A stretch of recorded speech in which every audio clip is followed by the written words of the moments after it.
پاژەوەی لە ڕۆژانی ڕابردوودا وەزارەتی تەندروستی ژمارەیەک توشبووی نوێی لە پارێزگای سلێمانی بە ڤایرۆسی کۆرۆنا ڕاگەیاند.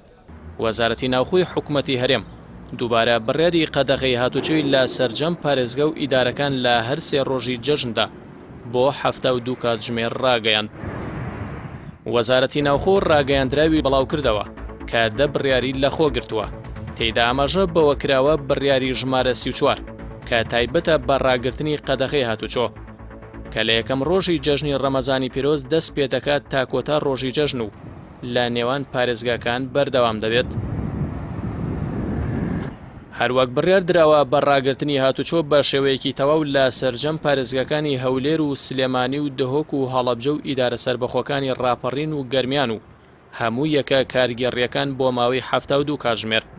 بڕیارەکە لە یەکەم ڕۆژی جەژنی ڕەمەزانەوە جێبەجێ دەکرێت. هەر کەسیش سەرپێچی بکات سزا دەدرێت. زیاد لەوە وەزارەتی ناوخۆ ڕێکارەکان تونتر دەکات و ئاشکرای کردووە مارکێت و نانەوەخانەکان و ئەو شوێنانەی پێشتر بۆ خزمەتی هاوڵاتیان ڕێگە پێدراون بۆ ماوەی 72 کاتژمێر لە یەکەم ڕۆژی جەژنی ڕەمەزانی پیرۆزەوە دادەخرێن. تەنیا دەرمانخانەی ئیشەگر کراوە دەبێت.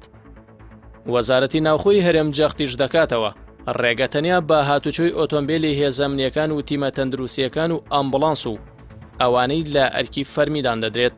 لە بڕیاری پێنجەم داهاتووە قەدەغەی هاتوچۆ لە نێوان هەرێم و پارێزگاکانی عێراق لە 20 ئایار تاوەکو 1 حوزەیران بەردەوام دەبێت. وەزارەتی ناوخۆی هەرێمی کوردستان بڕیاریشی داوە بە ڕاگررتنی سیستەمی ڕێگەپێدانی ئەلکترۆنی لە نێوان 22 ئایار بۆ 27 ئایار سەبارەت بە دەروازە سنووریەکان و ئاڵوگۆڕی بازرگانی. وەزارەتی ناوخۆ ڕایگەیاندووە دەروازە سنووریەکانی پەروێزخان و باشماخ و حاجی وەمەران و ئیبراهیم خەلیل و سەرزێری و سەیرانبەن و کێلێ و تەوێڵە هەروەها پشتە و شوشمێ و هەردوو فڕۆکەخانەی نێودەوڵەتی هەولێر و سلێمانی تا یەکی حوزێران بە ڕووی گەشتیاراندا دادەخرێن.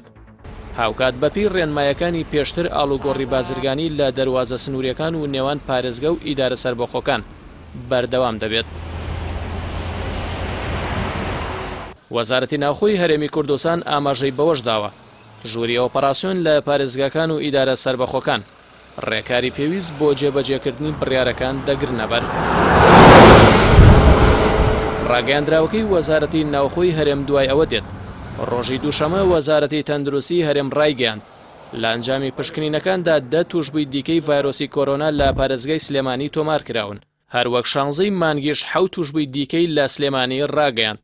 14 مانگی 6 توشبووی ڕاگەیاند کە هەر لە سلێمانی تۆمار کراون. ڕاگەیاندنی ئەم ژمارە توشبووی هەفتەی ڕابردوو پاژەوە دێت لە 10 مانگەوە ژیان لە هەرێمی کوردستان بە تەواوی ئاسایی بووتەوە و بازاڕ و مزگەوتەکان کراونەتەوە. لە 11 مانگیشەوە دەوامی فەرمانگەکان دەستی پێ کردووەتەوە.